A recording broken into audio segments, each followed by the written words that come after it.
Absimilai melatiga don kibaru kɛnɛ kan bi kibara min b'an bolo ka da kulo kan o de ka fɔ coronavirus kɛlɛli hukumu kɔnɔna la jamanakuntigi Ibrahima Boubacar Keita ale yafara kasoladen maa 400 kɔni bɔ ɲɔgɔn kɔ kɔni ma. Ayiwa kibara minnu sera ma olu y'a yira ka fɔ ko tarata don mai kalo tile 19 kɔnɔna na jamanakuntigi ale kɔni yafara min ye kasoladen maa 400 bɔ ɲɔgɔn kɔ ye k'u ka yɛlɛma hɔrɔnya d'u ma walasa u bɛ se ka bɔ kaso la ka sababu kɛ coronavirus hukumu kɔnɔna ye. Ayiwa o kasoladen minnu bɔra a yirala ka fɔ Banjugu Dunbiya ni ale ye wajulikɛla ye an ka jamana kɔnɔ n'ale fana tun bɛ kaso la k'ale fana bilara. Ayiwa ko o ni bilali ninnu tun tɛ dɔwɛrɛ ko de ka fɔ walasa ni makofili ninnu bɛ se ka kisi bana in ma cogoya min na sabula an bɛɛ lajɛlen b'a kalama kabini wagati jan ni bana kofɔlen bɛ an ka jamana kɔnɔ wa hali bi a bɛ ka maa caman kɔni minɛ olu hukumu na jamanakuntigi ale kɔni y'a yira ka fɔ ko ni maa 400 minnu kɔni bɔ ɲɔgɔn kɔ olu ka labila ka yafa k'u ye walasa u bɛ se ka kisi bana ma walasa bana in yɛrɛ kɛlɛli bɛ se ka nɔgɔya an ka jamana kɔnɔ. Ayiwa hakilina jiginna an b'a yirala ka fɔ Banjugu Dunbiya ale kɔni donna kaso la kabini marisi kalo tile 9 la nka ni coronavirus kɛlɛli kɔni hukumu na ale kɔni y'a ka yɛlɛma hɔrɔnya kɔni sɔrɔ tarata don mai kalo tile 19 kɔnɔna la. Ayiwa o tɛmɛnen ka bɔ yen kibaruya wɛrɛ min b'an bolo ka da kulo kan o de ka fɔ coronavirus bana hukumu kɔnɔna la kunun arabadon mai kalo tile 20 kɔnɔna la a yirala ka fɔ ko banakisɛ in yera maa 30 kɔni na an ka jamana kɔnɔna la maa 14 olu kɔni nɔgɔyara min ye maa 2 ye o kɔni sara. Ayiwa an balimaw an bɛ don min na ko bi coronavirus banakisɛ kɔni bɛ ka caya an ka jamana kɔnɔ min yɛrɛ ye maa minnu bɛ yen nɔ n'olu garijɛgɛra coronavirus bana la olu kɔni bɛ taa maa 931 kɔni na maa minnu kɔni bɛ yen nɔ ni olu fatura ni bana in sababuya la olu bɛ taa maa 55 kɔni bɔ ɲɔgɔn kɔ na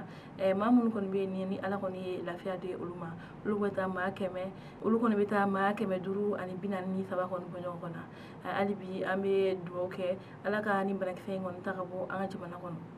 O de ka fɔ Mali ale ni Laginɛ kɔni furancɛ sira la a yira ka fɔ ko maa 20 de kɔni ni tora sirabakan kasara la.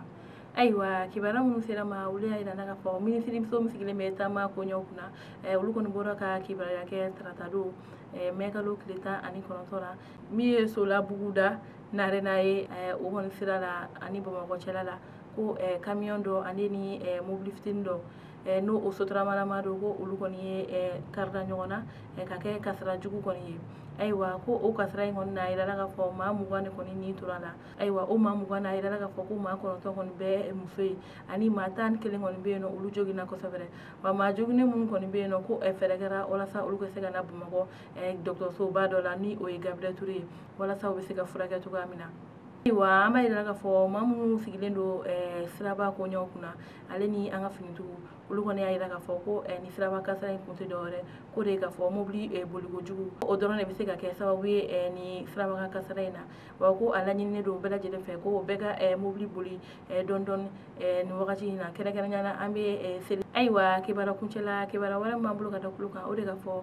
finitigiw kɔni ye muso dɔ kɔni minɛ ka bɔ banbagatigiw kɔni bolo.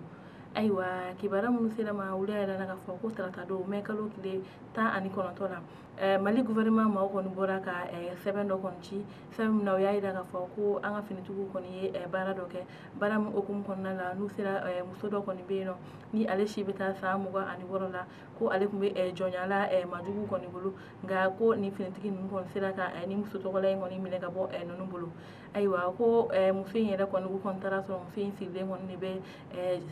jɔlɔkɔ kɔni na ni ma kofɔlen ninnu bolo nka ko u kɔni sera ka muso in minɛ. Ayiwa an bɛ yɔrɔ min na ko bi gouvernement olu kɔni y'a yira ka fɔ ko olu nisɔndiyalen don kosɛbɛ ni wagati in na an ka finitigiw kɔni bɛ baara kɔni min na walasa Majugu bɛ se ka taa ka bɔ an ka yɔrɔ la. Ayiwa an b'a yirala ka fɔ ko nin baara ninnu bɛɛ lajɛlen kɛra Moti mara de la wa ko hali bi ni finitigi ninnu kɔni bɛ baara la walasa Motikaw kɔni bɛ se ka lafiya cogoya min na. O tɛmɛnen ka bɔ yen gouvernement maaw kɔni y'a yira ka fɔ ko u bɛ min ye Motikaw ye u b'u fo kosɛbɛ u ka baara ɲuman na ko sabula u bɛ ka finitigiw dɛmɛ u ka baara la walasa u ka baara bɛ se ka sabati u bolo cogoya. Ayiwa an balimaw ninnu de tun ye bi kibaruyaw ye ka da kulo kan aw ni ce aw ka kulomajɔ la.